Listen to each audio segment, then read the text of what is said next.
মুখচ্ছবির বদলে ফিঙ্গারপ্রিন্ট দিয়ে জাতীয় পরিচয় যাচাইয়ের দাবিতে যশোরে সমাবেশ হয়েছে। বুধবার জেলা নির্বাচন অফিসের সামনে মহিলা আঞ্জুমান নামের একটি সংগঠন এ কর্মসূচি পালন করে। সমাবেশে পর্দাশীল নারীরা বলেন, শুধুমাত্র পরিপূর্ণ পর্দা করার কারণে পর্দাশীল নারীরা বৈষম্যের শিকার। গত 16 বছর যাবৎ অসংখ্য পর্দাশীল নারীর নাগরিকত্ব আটকে রাখা হয়েছে, শিক্ষাক্ষেত্রেও করা হচ্ছে বঞ্চিত। পরিচয় যাচাইয়ে জোর করে পরপুরুষের সামনে চেহারা খুলতে বাধ্য করা হচ্ছে।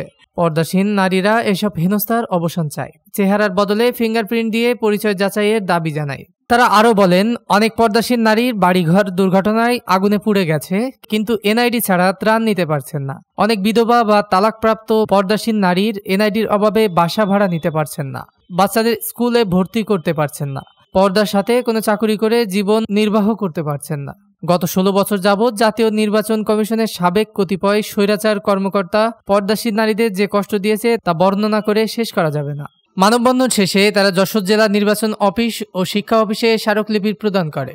ডেস্ক রিপোর্ট, দৈনিক টানার।